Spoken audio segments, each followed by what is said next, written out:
So here we are. Um, the U.S. has just scored to make the game 4-3. This this tournament now wraps up, and the Russians appear to be playing Canada. Team Europe playing Sweden. But man, seeing what's happened to the Americans, it's just on some level it's sad. It is. Um, but hey, why don't we get into this? Yeah, I picked this up today. On top of getting my game, which I'm going to have so much fun with later. Um, I'm going to make some goofy teams. I'm going to make some.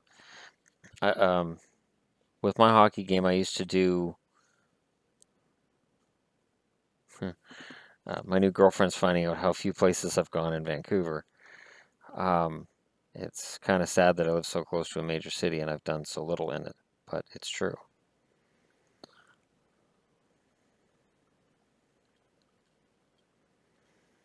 I mean, the last hockey game I saw in Vancouver,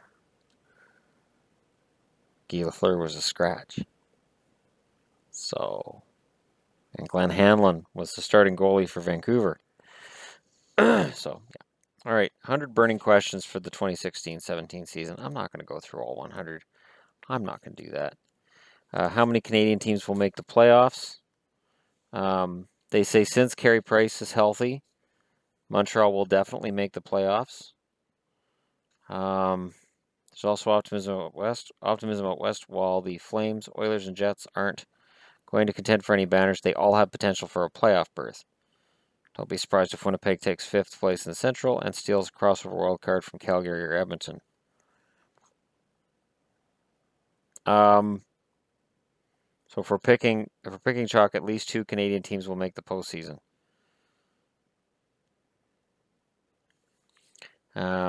Is it a tank-worthy year? And this is a question that Canucks fans will be asking themselves. And they mention Patrick, Nolan Patrick, comes into the season in the pole position. He's got NHL bloodlines and plays well in all three zones, though no particular skill stands out. He's a late birthday, so he'll be 19 if he can jump straight to the NHL in 2017. He lit up the WHL last season. After Patrick, there's some intriguing players. Any of them have the capacity to shoot up the rankings, as Laine did last season for sure. But since the hockey world has been criticized for using the word generational to describe McDavid, Eichel, and Matthews, we'll lay off the term, and agreeably so. I am just baffled at throwing around a term like generational talent. I can understand it with McDavid, but then when they started saying, well, Eichel's a generational talent too. Oh, and this Matthews kid, he's a generational talent. It's like, I don't think you guys understand what a generational talent is. It is a once-in-a-lifetime kind of person. It is a Gretzky. It is a Lemieux. A Bobby Orr. A Gordie Howe. So, okay, who will be this year's big free agent? So here it is. Who's the big name that's going to be a free agent and then won't be?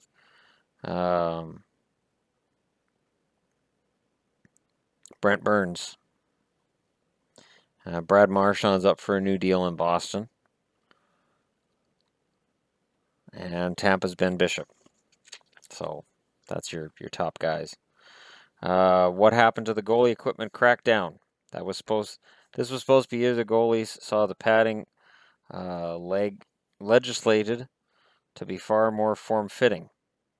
But as Sportsnet's Mark Spector reported in August, a few netminders were holding up the process by constantly changing their parameters for what they deemed to be safe sizes. And naturally, equipment manufacturers can't produce the gear if they don't have the size requirements. That means that introducing new gear for this season has been dramatically put into question, and it's likely won't see the changes until next year.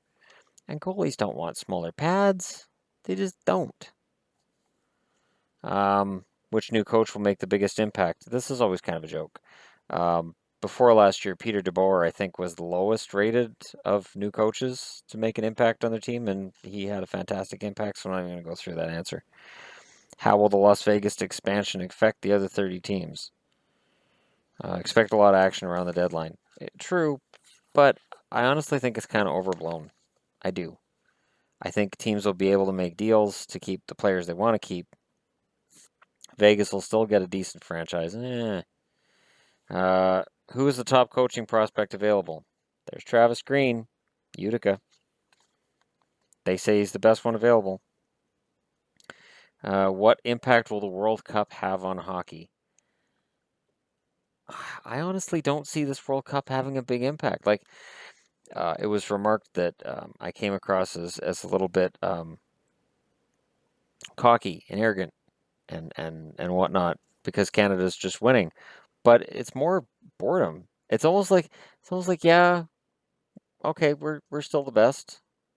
Okay, I don't really need a tournament to find that out, but okay, sure, I'll take a tournament to find that out, I guess. And fucking Sagan gets hurt, and it's fantastic. Isn't it wonderful? Why Sagan? Not a single, not a single injury to Kessler. Of course, the Americans. Anyways, and what does it mean for Olympics participation? This tournament is meant to replace the Olympics, and it's not going to. There is nowhere near the emotion involved with this as there is with an Olympic tournament. The Olympics are just something amazingly different. You can't recreate that. I don't care how much money you throw behind this tournament and how fancy the jerseys are. It's not Olympic hockey. It just isn't. What levels of fighting will we see this season? Is this really one of the 10 biggest questions in the NHL? I mean, these are the 10 most burning issues in the NHL. Yeah, fighting's down. It's going to keep going down. That's just the way it is. In the cards. I like it.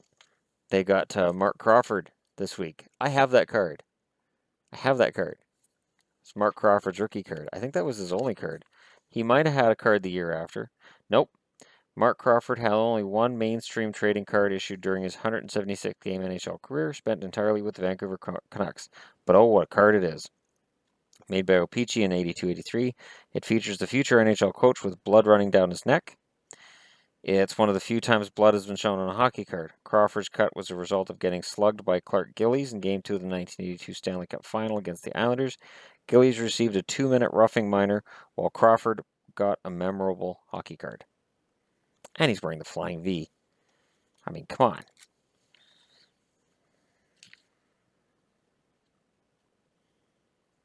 And then Jersey Hound this month, I guess, has the jersey for the Winnipeg Jets for the next Heritage game. The t-shirt I'm wearing is Suicide Squad. I got this today. I picked up a Suicide Squad shirt. And I'm not wearing a jersey because, I'm talking about a lot of things here, and there's something oddly depressing about this American appearance this year, and it's funny because I've always kind of loved watching the U.S. lose, and this year it's just different. I'm starting to feel bad for them. Oh, this is Gear Life. I tell you, every bloody chance they get, they have PK Subban in a Nashville jersey in every magazine. Look, it's PK Subban, PK. And I don't know if they're doing it because of his name or just to troll Montreal fans. Either way, it's a smart move. 5 teams have stayed quiet this summer, and it's just teams that are up near the cap, so it's not a big deal. But this is interesting. This is a countdown of using GameScore. We created 2016-17 projections for all players based on how they played in their past 3 seasons. The most recent seasons were weighted heavier and adjusted for age. For rookies, we converted point projections into GameScore. Plug these numbers into every team's projected starting lineup, and you get an estimation of team strength. So basically, they just did a computer model of the strongest and weakest teams. And this is actually an interesting score. So the team that finishes first is Pittsburgh. Lots of talent throughout the lineup that came alive under Mike Sullivan. Having 3 superstars doesn't hurt either, and they project 108 points. Or its number of points is whatever analytical system they used for this. Number 2 is the San Jose Sharks. 3 is the LA Kings. 4 is the Washington Capitals. 5 is the Tampa Bay Lightning. 6 is the Boston Bruins. Underachieved the past 2 seasons. Bergeron, Marchand, one of the best duos in the league. D is not as bad as perceived. I don't know. I'll take that bet. 7, St. Louis Blues. 8, Florida Panthers. And for the Florida Panthers, they see a team poised for regression after a big year, but made some big moves in the offseason that should mitigate that. Number 9, Dallas Stars. 10, Montreal Canadiens. So 11, Chicago Blackhawks. No team affected more by salary cap. Depth has been depleted, so they're not as elite as in past years, but still very good.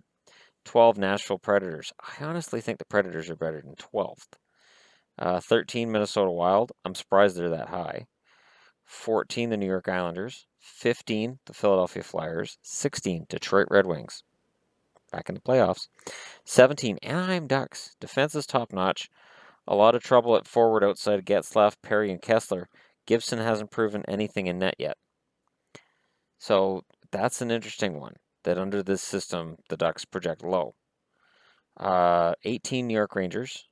19, Calgary Flames. Top 3 D among NHL's best. Young studs at forward, but poor depth. Elliott, a huge add in net, but may not be enough. 20, Ottawa Senators. I didn't make this one, Ottawa, I swear. I didn't make this happen. Below average across the board. Carlson excellent, but the rest of the D severely lacking. Ditto for forwards in the bottom 6. They watched my Ottawa videos. They did. 21, Winnipeg Jets. One of the best top 6s in the league. Potential playoff team if Hellebuck starts in goal. Rookies Lenne and Connor can help too. So they're saying the same thing I've said. Put Hellebuck in net. Ride him. Do not put do not put the current starter in net. Hellebuck should be the starter, not Pavlich.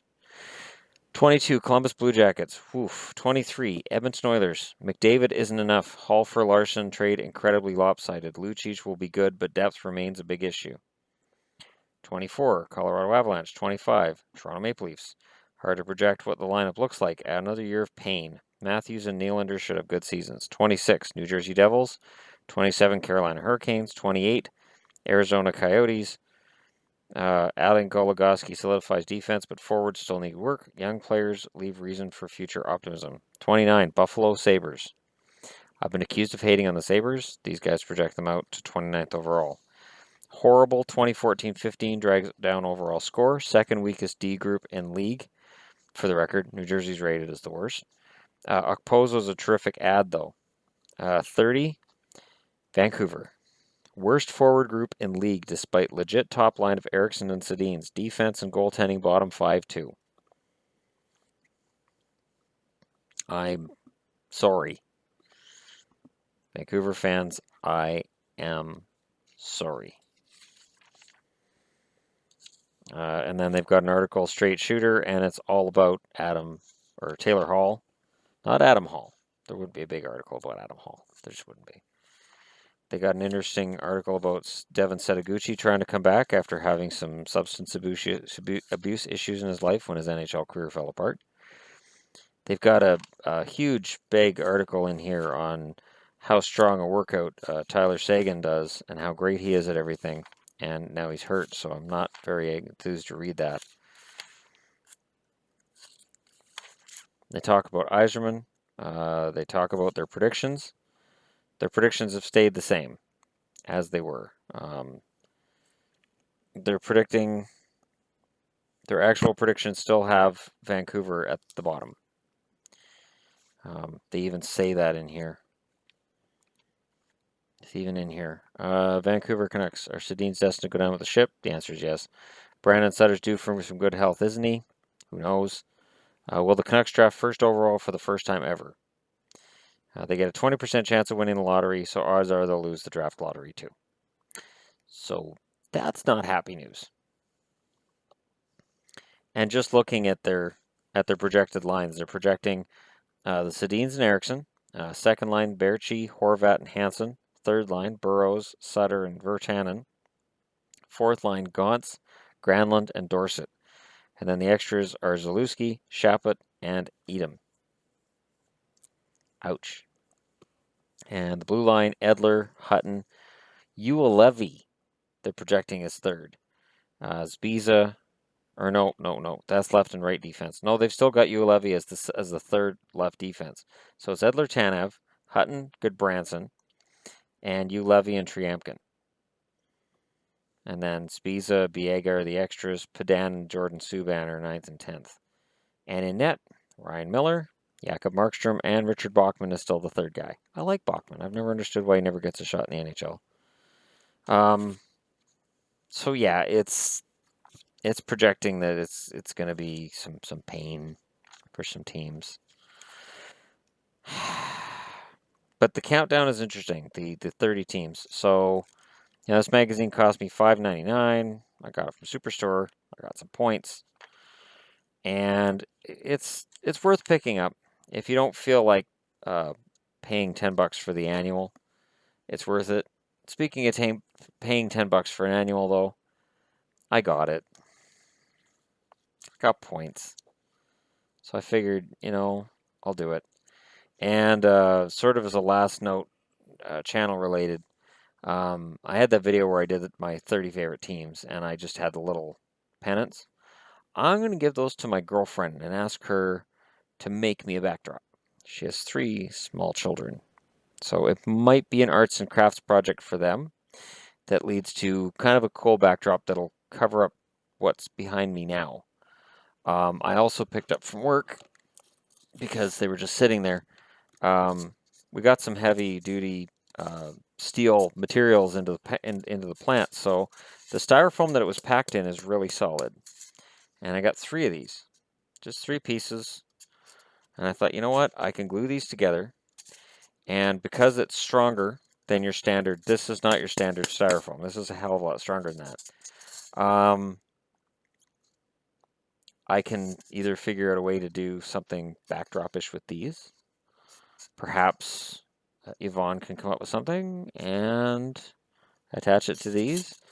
I'm going to be seeing her tomorrow anyways. I revealed to her how little I've seen of Vancouver, so apparently she needs to fix that.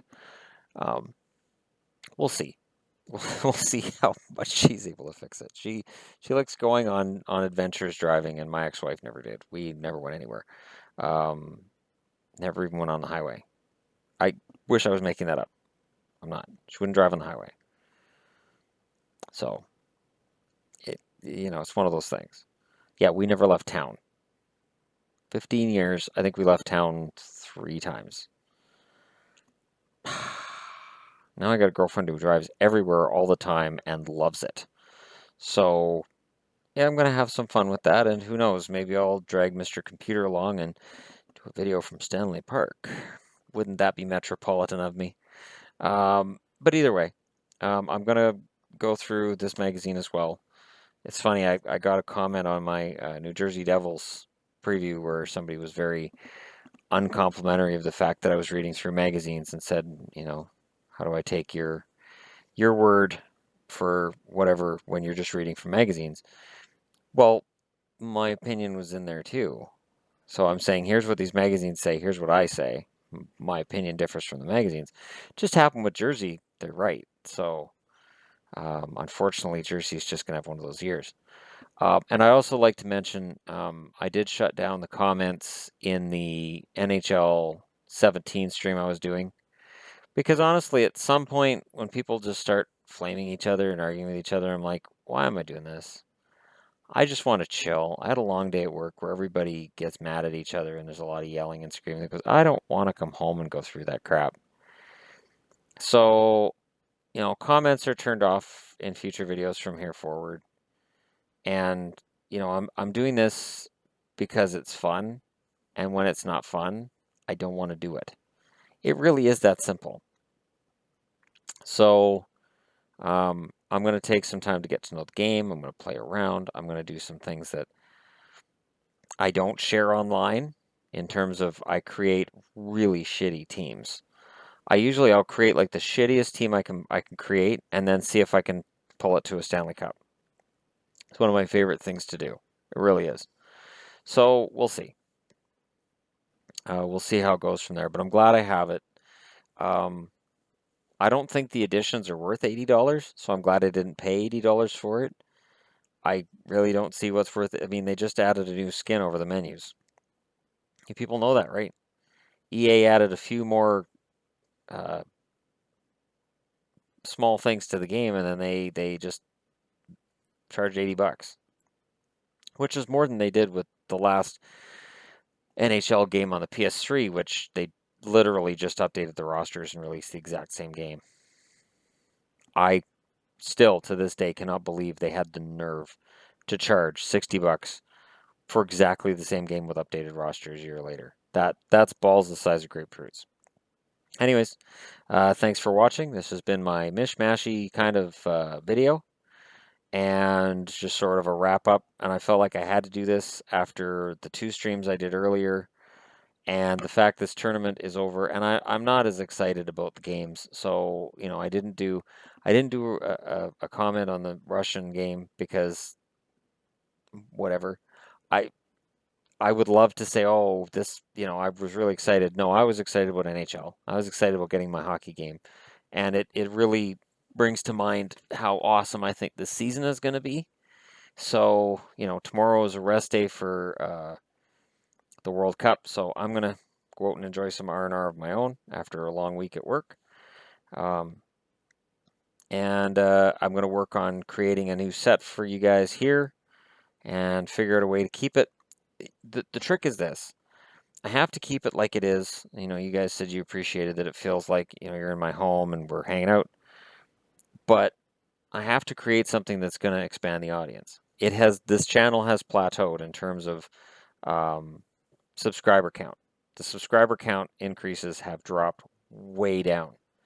So for me, it's a matter of, okay, if I want this channel to grow, I got to figure out a way to make it grow to make this channel better while not alienating the people who are currently subscribers. So it's a delicate balance, but I'm doing my best to maintain it and to make you guys happy. And thanks for watching, for subscribing, and it's a fun thing to have a channel like this. So I will be back again tomorrow. Since I'm going out tomorrow morning, I will probably be up early to do a video because I like to get the videos out early to you guys, especially if I'm off work and I know I'm going to be out for the day. I'll do a video early.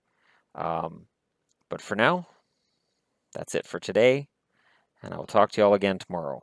And may the hockey gods smile upon your team, unless it's Montreal, and then or one of the California teams, because I think it's California. Thanks for watching.